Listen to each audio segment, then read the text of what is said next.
I recognise the scenery as well. Hello, Ian. Hello, Terry. How are you doing? Sort of. It's one of those days.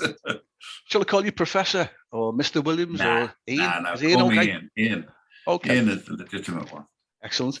You're more than a man in Englishman in New York, Professor of Bard College for Global and International Affairs, speaker on international affairs and American foreign policy at venues and media outlets across the world.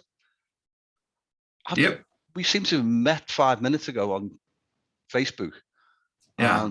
Today I'm not English, by the way. I'm from Liverpool. I know. We got from our own nation. That's right. I keep telling people I'm either British or I'm from Liverpool. You know what? If I didn't know, watching your YouTube's videos today while I was working from home very hard, they were only on in the background, honestly, boss. I wouldn't have known you were from Liverpool, apart from, no, because I knew it, I could detect that faint Scouse accent. Well, it's, social mobility. I discovered if I spoke Scouse to people in New York, they didn't have a clue what I was talking about, especially the United Nations. My girlfriend loves it, and I say, should we go then? In it. What do you want? I do it just to amuse her because she's Filipina, so they have dialects there and they know about these things. Oh, okay. But I mean, I've been out of Liverpool for 40 years now. Yeah. 1989, I moved to New York. Yeah. And I was, people are amazed here that I don't have an American accent. At least I don't think I have an American accent. No, I wouldn't say so. Yeah, and I would say, well, excuse me, who are you going to listen to? Snotty Brit or another American? I prefer Snotty Brit anytime. Have you been back to Liverpool at all in the past 40 years or 30 years? Sorry. Oh yeah. No, I was there 3 years ago. I was seeing my oldest son in Germany, and we came back with my two youngest kids, and we went back to Liverpool, stayed with my sister, and went to parties and bars, and generally had the old nostalgic tour. And then I dropped dead 3 months later. What? I came down with an aneurysm. I was dead twice, and I was in a coma for 3 weeks. Well, I was waiting for a punchline for a joke. Then you're serious? Yeah. Oh no. Well, the punchline is that there's no angels, there are no virgins. Don't let them kid you. You've been there. Oh dear. Oh, that's quite heavy. Where did you get? Were you treated? Were you at Columbia? I mean, it's Bill Clinton's heart team, in fact, by accident. Yeah. It's just up the road from where I live here in Manhattan. So, the ambulance rushed me up there, and it's a good job I was close by, because a minute later and... Whoa. Obviously, you got high medical insurance then with the role you've got. Well, it's... frankly, now I'm on... in America, if you can survive until retirement, they start looking after you. Really? Yeah, the health insurance, once you're past retirement age, is...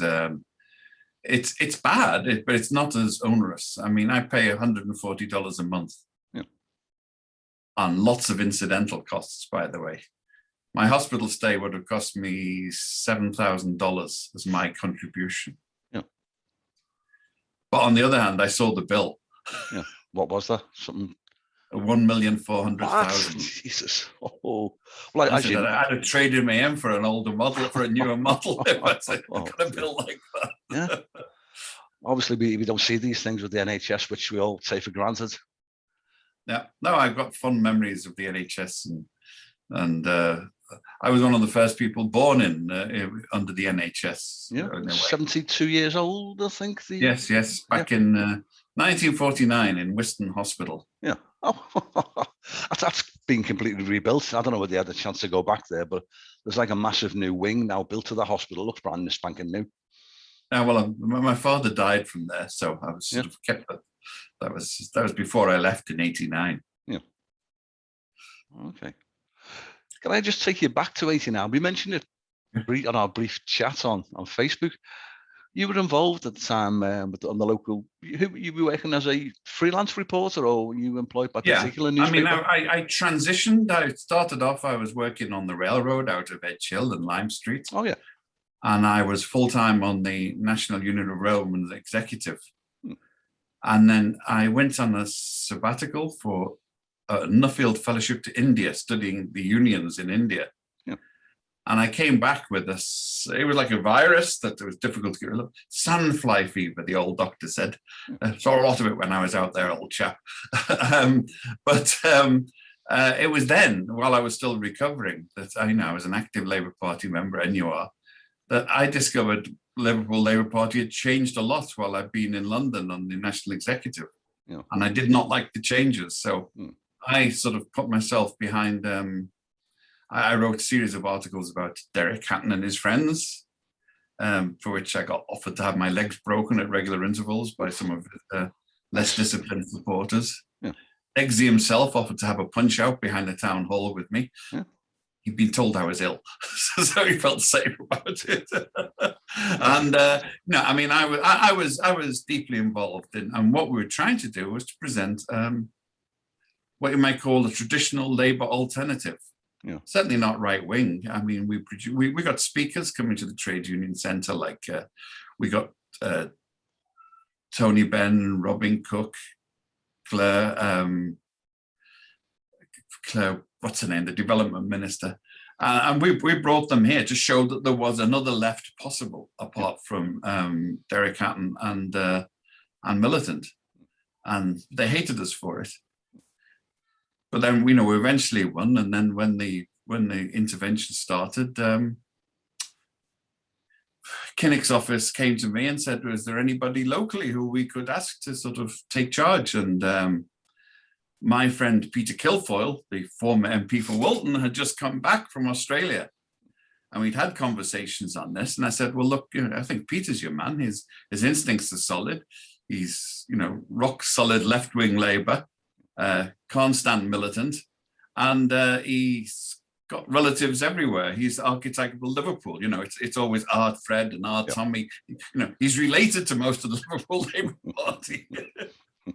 In that very Liverpool way, So, get him in there. So I went and persuaded him to take the job. He gave up he was an FE lecturer, and persuaded the Labour Party to take him on. So, I think I'd done my work then. I knew I wasn't going to get rewards for it because no good deed ever goes unpunished. That's very true. And all the fellow travellers who kept quiet all this period would never forgive me for speaking out. I knew that. And that's been proven. So, I follow my sword for the good of the city I love. Is the way I look at it. Yeah. Did you get involved with Neil Kinnock as a speechwriter? Yeah, I was. He invited me in '87. I was a speech and article writer for the for the '87 election, and then when it came to the next election, he invited me, but then Charles Clarke, the right wing guy, sabotaged it deliberately.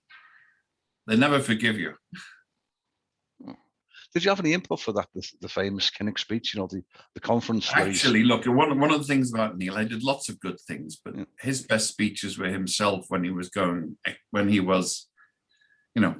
giving it the old Welsh Hool stuff. He's, we provided the material and he put his own swizzle stick in and delivered it extempore at the time. And so on that one, that was mostly his own work. One of the odd bits was that every evening during the election, Ben Elton used to come round to the office and we'd sit and do the jokes together. Ben Elton offered me a show to go on his show on his theatrical tour. Because it's a bit much, under the tower of Big Ben, been there since 6 a.m, boing, boing, every quarter of an hour. And, at 10 o'clock, he'd come from his show in the West End, he'd say, what are the jokes for tomorrow? And I said, jokes? Sort of boing. But we did it. And it was, I think we did a creditable effort. And what we were trying to do was to present a left-wing Labour Party that met the standards that we expected in Liverpool, and to put out what we do. At the same time, I was trying to make a living writing. I was writing for the Independent, for the Guardian, even for the Telegraph and lots of magazines. I was totally promiscuous. I'd write for anyone who paid. I looked today at, I did like a search for your name on the Guardian website, and I came up with an archive of going back 10 pages.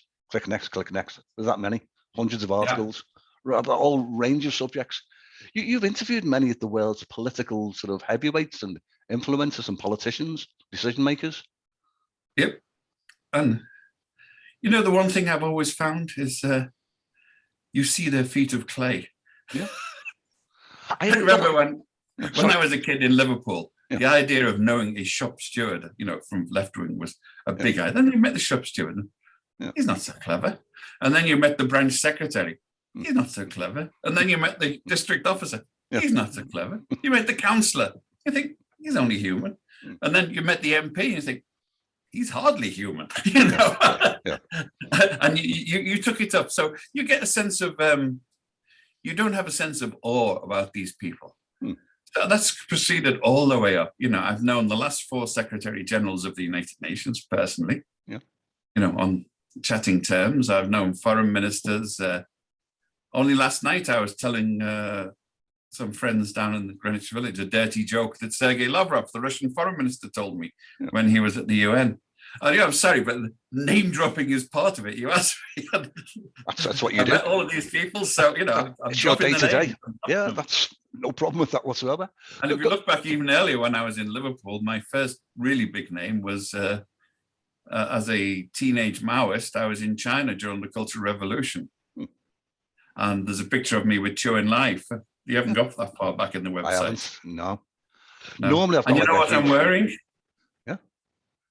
I'm wearing my only overcoat. It's a Liverpool Corporation passenger transport. You might be too young to remember them, with red piping and silver buttons with a live bird on. That was my only overcoat, and I was wearing it in Beijing when I went to the Liverpool Passenger Transport Executive, I think it was called. It was Liverpool Corporation Passenger, LCPT. Liverpool Corporation Passenger Transport, and then it became the Merseyside Passenger Transport Executive. The MPT. Yes. Yeah, based at Man Island, a horrible building next to the Three Graces. Other celebrities at the time then, from going back when you were in Liverpool, did you have meetings and interviews with writers and other people? Alan Bleasdale, I think you mentioned. Well, I admired Alan Bleasdale a lot, and I did a lot for Plays and Players and play reviews for The Guardian and the others. I did theatre reviewing, and Willie Russell the same. And it was, you know, they were all really, really charming, perceptive people. You know, their talent was real.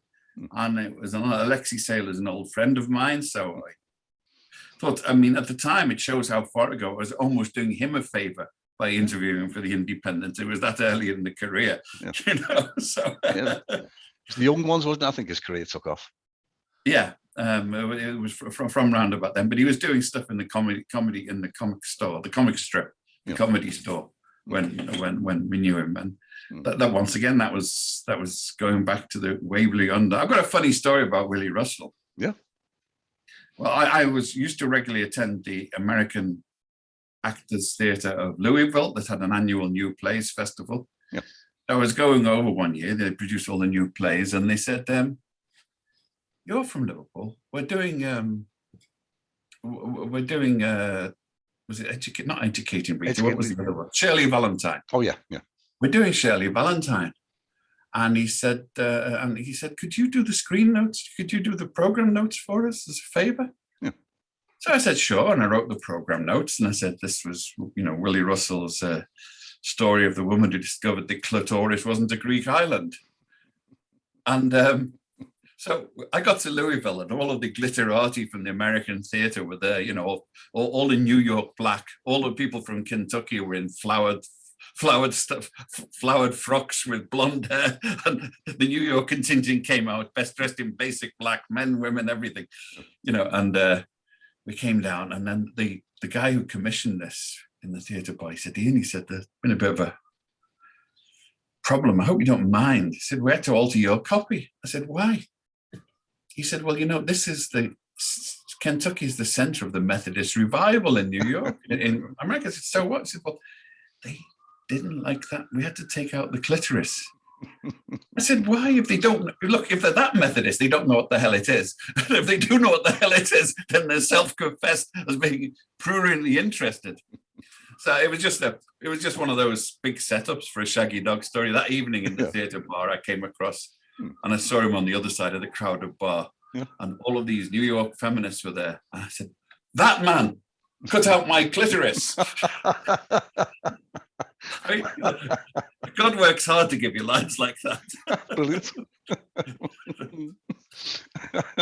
I went to see it years ago, going back decades. I went to Chilwell Hall College. I was doing English literature A level, and our lecturer, he arranged for us to get like a reading at the Playhouse, the little studio thing upstairs. And Willie Russell was reading the part of Coriolanus, but he read it in a sort of dry tone. And one of the last lines, I think, in the play is something like, "Mother, mother, what have you done?" You know, big dramatic ending. And he just read it. He just read it like, "Mother, mother, what have you done?" And walked off. And our teacher went mad. I think he'd been boozing all afternoon. He ran after him to try and have a fight with him. Well, I remember Willie Russell actually took the part of Shirley Valentine because the actress who was playing it. It was a one-woman show, wasn't it? She came down with appendicitis. Yeah. It wasn't the one who made the name in the West End. I forget her name, but she was working on a soap opera in a Manchester studio. And she came down with appendicitis on the tail end of the run. And Willie got up and played the full part, beard and all, with a bit more intonation than you're suggesting. Oh, it's man of many talents. I watched Educating Rita a couple of nights ago, and I don't know why I had it in my mind that the characters were Scousers, or that the Rita was a Scouser. I mean, they couldn't shoot it here because Michael Caine would have got stung for. He would have been stung for taxes. He'd overexceeded his residence days in Britain. So he had to keep his expat status. So they had to film it in Dublin. That's right. Trinity College. Yeah. Oh, I went and Googled it to sort of, to try and find out, should this be a Scouse language? Oh, it was very definitely. I mean, the play was to begin with. Yeah. And not just that. I mean, it's one of the things I remember fondly. It's one of the things that successive governments have killed was there are lots of people, working class, who are going to university. They're going to colleges. They're going to Ruskin.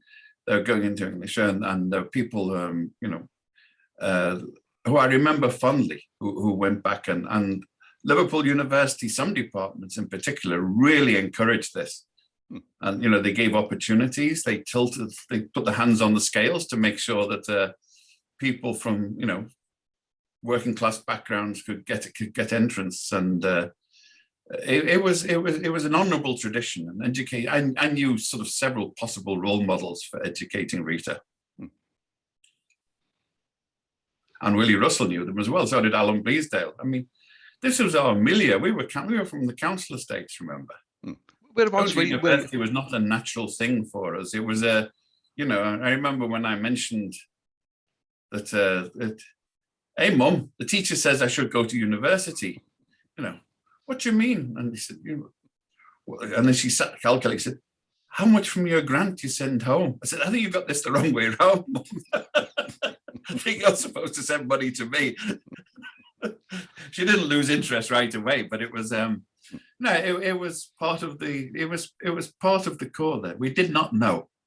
Going to university for someone from Liverpool council estates or the back streets, it was beyond the event horizon. What was it? 5% of the population went to university at the time. I mean, I passed the 11 plus, and I got that. That made me one in four. I got to grammar school. Yeah. Which one, Ian? Where did you go? I was expelled from Prescott Grammar School. Prescott, oh dear.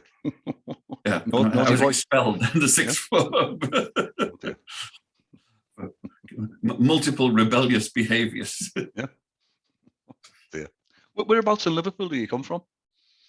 Well, the family is from the South End, round Lodge Lane. Still got a lot of relatives living around there. And during the war, they were blitzed out, and family, I'm trying to remember the different bits. My father's family at the time was evacuated to Blackburn. And then they got a house in Hatton, near the church in Hatton, on the Baker's Green estate. Yeah. So that was where I grew up in austerity in Hatton. Yeah. Well, I remember my youngster, I'm in my early 60s now. They used to call them bomb Ds around the sort of Eldon Grove, Scotland Road area. There were still bomb sites, from bomb craters from the war. I told people I used to play in them. It made brilliant mud pies because the dust had been pulverized with the explosion. Yeah. So the soil in there was really, really fine sand. So we used to play in the puddles and make mud pies. And it's only now, in retrospect, I'm thinking that was filled with carcinogens. Oh, yeah, yeah. They were dropping all sorts of high explosives and incendiaries down there. Yeah. And we spent our childhood days playing in the mud. Yeah. And nobody shouted health and safety at us when we were playing in the back dairy. Yeah, it was all good for you, whatever. Enriches you. But the flat next to where my grandmother's parents lived, there was bullet holes in the wall. You could put your finger inside where a plane apparently had come down and firing at the residencies there. You could put your finger 3 inches into the bullet holes. Oh, it's but no, like you said, I mean, I remember seeing the stub of the old Liverpool Custom House before they finally got rid of it. Yeah. One of the most magnificent buildings in the world, destroyed by yet another Philistine city council. Yeah. A lot of people complain. Liverpool city councils are not good with architecture. Yeah. Yeah. I'm amazed that those buildings behind you on the screen there haven't been demolished over the years. Some of the most beautiful buildings in the world. What do you think of Liverpool losing that World Heritage status? Do you think it matters? It does, and Liverpool should have done. They were warned over and over again that what they were doing was architectural barbarity and was destroying the site. Yeah. UNESCO warned them, United Nations warned them, local people warned them. But who's going to listen to them when you've got property speculators stuffing back pockets? Sorry, what a terrible thing to say. Allegedly. I mean, No, I think the quality of what they're replacing. Anyone who thinks that is a fitting symmetry for the buildings down there is they shouldn't be allowed. They shouldn't be allowed, like a Lego set, let alone a construction contractor. Have you seen? I mentioned it earlier. The new Man Island building, the black sort of coffin. It looks like next to the Port of Liverpool building. Yeah, you've seen that. I think it was just going up when I was there. Yes. You wouldn't like to see it as it is now. I think it's awful. It's a blemish on that site. I don't think it enhances it. I mean, I'm not stickily classicist. I don't believe you have to rebuild and recreate. But if something's old there, substantial and good looking, then you keep the facade. You build around it. You build it. But the whole of Liverpool's been on this for years. I mean, it's only because the money ran out that as much of the architecture is left. Because all behind Lime Street, all those Georgian terraces, gone. Yeah. I was involved in the campaign. I mean, that was going to be part of the inner ring road. They were going to build a highway all the way around. Behind there, right the way across.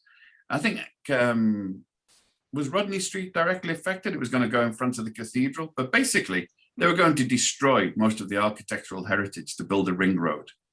So that people get to a journey 2 minutes early. Yeah. And then the flyover that was recently demolished. Yeah, long overdue for demolition, but that was a product of this era. Yeah. You got magnificent neoclassical buildings. Let's put a concrete spaghetti holder across there. Yeah, it looks a lot better now that it's gone. Even Lime Street itself, or the outskirts of the Lime Street station itself, that looks a lot better with that concourse building that's been demolished next to it. Yeah, that was the rail headquarters. Yeah. I used to remember I worked on British Rail for 13 years. So I'm quite well acquainted with Lime Street. Fair enough. My son works for the rail track, if that's what they call it. They keep changing the name every couple of years. I just mentioned some of your writing. Is that what you? Yeah. Is it writing books? Is it writing articles? What are you happy? It's writing. I do a lot of television work, and I write articles. Lots of articles. Slowed down a bit since I had the my death experience. Yeah. But I've written. One of my problems is I've never specialized. I've always been totally promiscuous. I've been a born again dilettante. Is the way I put it. My first book was on charities. which invoked Liverpool a lot. Margaret Symey, who was a saintly character who was deeply involved in the voluntary sector in Liverpool and the Labour Council as well. Then what was my second one? Was on, the UN for Beginners. Oh, yeah. A graphic guide to the UN, yep. in which I attempted to be funny about the UN. It was funny but instructive.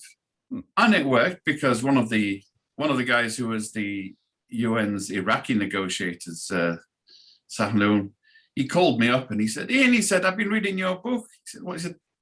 I've been laughing all the way through and I learned a lot as well. Which, honestly, that's the finest accolade that anyone's ever said. You know, it's a good review. I laughed all the way through and I learned a lot as well, which was the whole purpose of the exercise. Best way of learning, I think, inject a bit of humour into, that's how you get kids, encourage them to start. But it's a Liverpool thing. Not everyone else in the world appreciates it. Yeah, true. They sometimes wonder. Well, you've written a book about looking at George Orwell's work as well. Yeah, well, I've always been a big fan. I think I was 8 when I first read 1984. Really?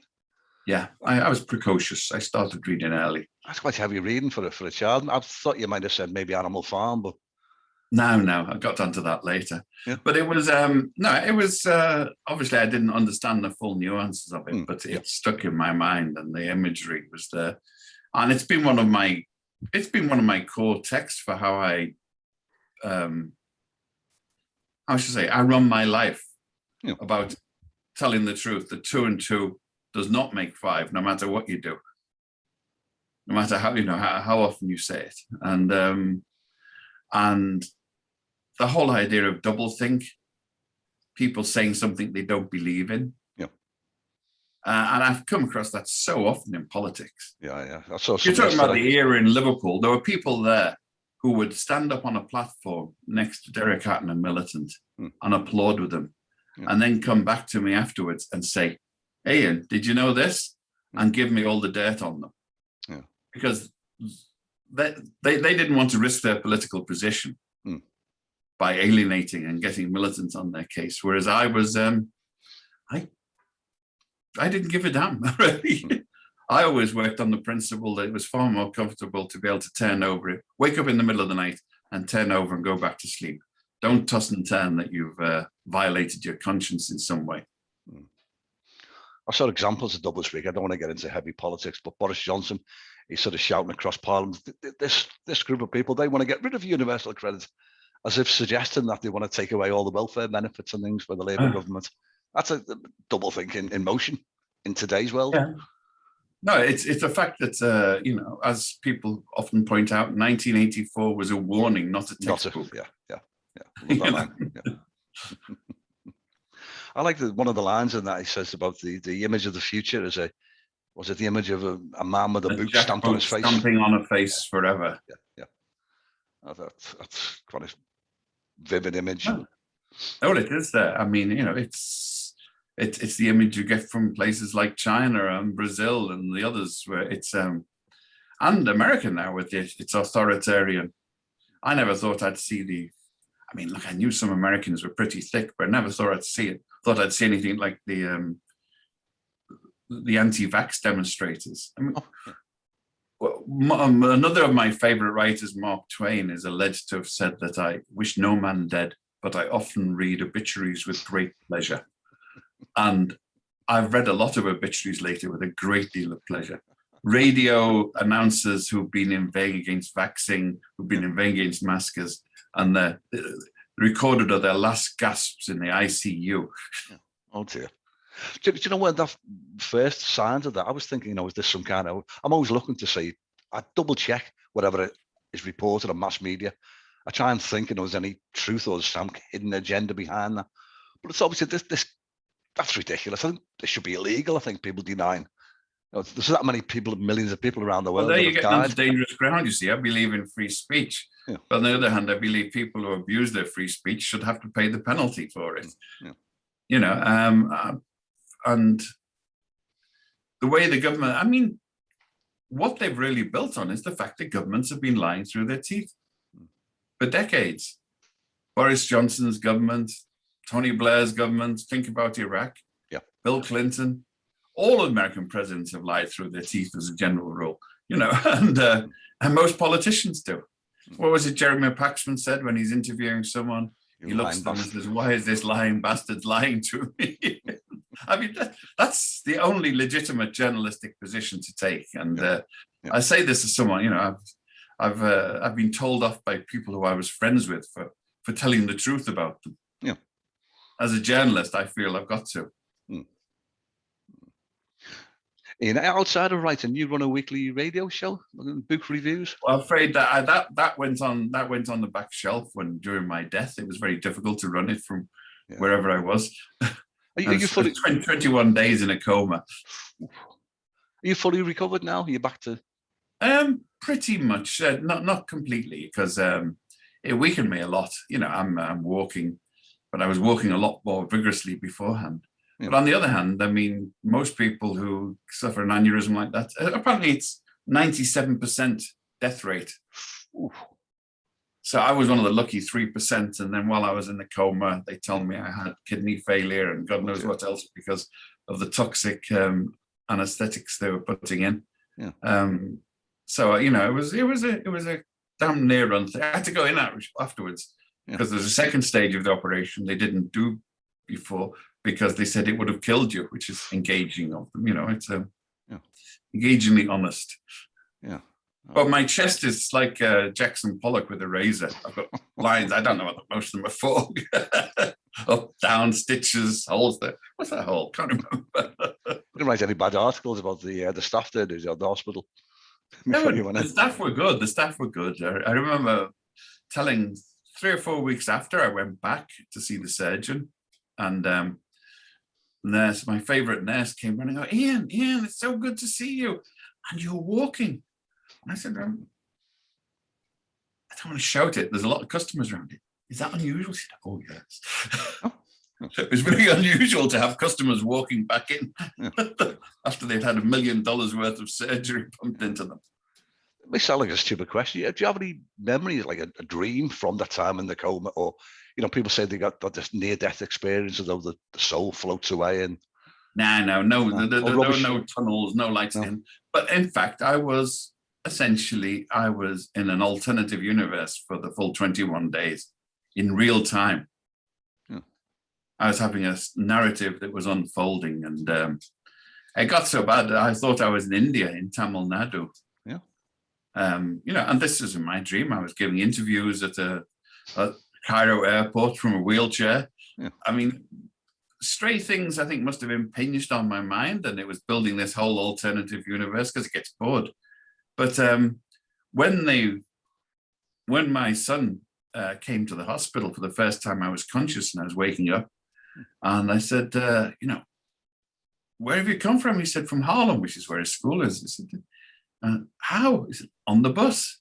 I said, to Tamil Nadu? I was convinced I was in Tamil Nadu. I was wondering how a kid had got from a bus in Harlem to Tamil Nadu. Crazy.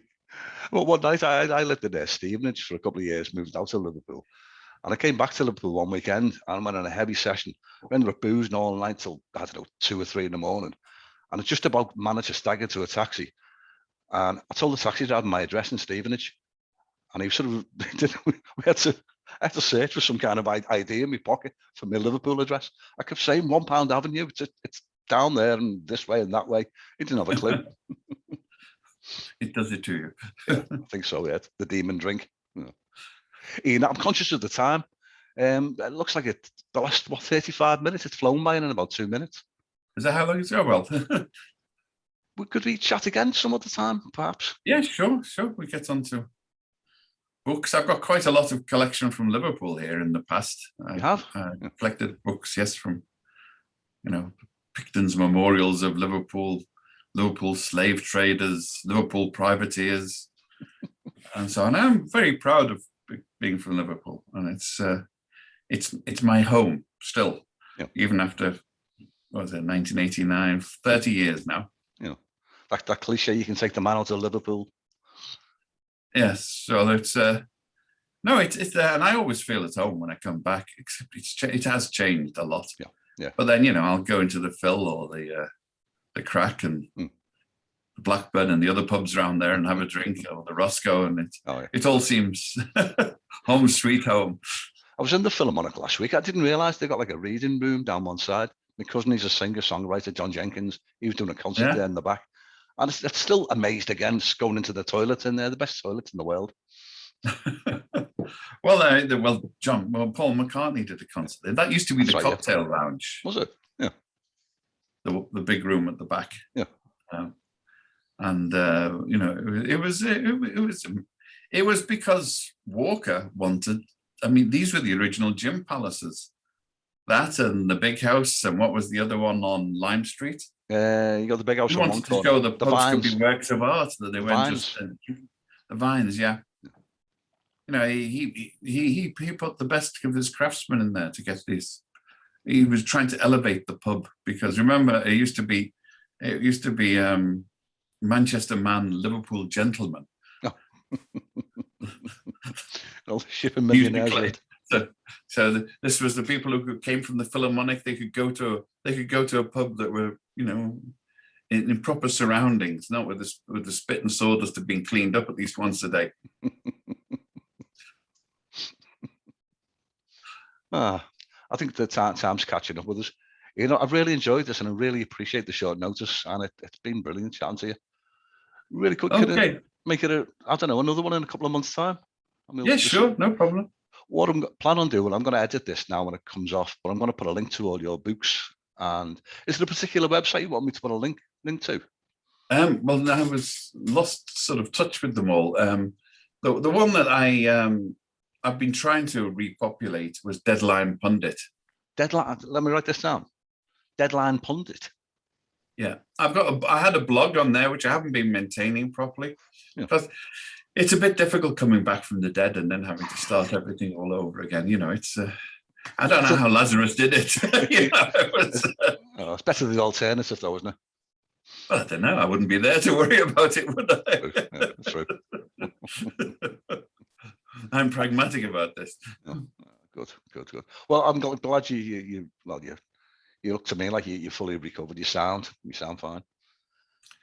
Well, I'm doing my best.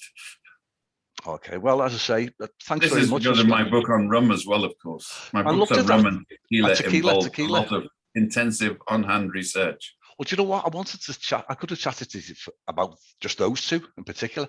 I'd hazard to guess that you're a drinking man, same as myself. Oh, just purely scientific. Of course, yeah. Do you know, my wife didn't know I drank until I came home sober one night. Do it. Right, so I've got to cut off here. But thanks for your time. I really appreciate it. Okay, great to talk to you. And you? Look forward to it again. You got my details. I have, and I'll be keeping them. I'll be pestering you soon, Ian. All right then, lad. Bye. Cheers, lad. Ta-ra. Ta-ra. Ta-ra.